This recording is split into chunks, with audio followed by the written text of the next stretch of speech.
আছেন সোনারগাঁ পৌরসভা সাবেক মেয়র জনাব নাজিমুদ্দিন শামসু। বিসমিল্লাহির রহমানির রহিম।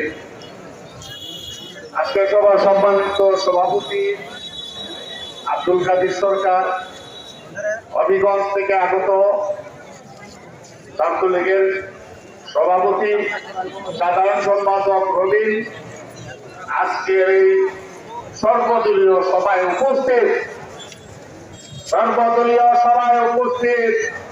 সকল জনসাধারণকে জানাইতেছি আমার সালাম।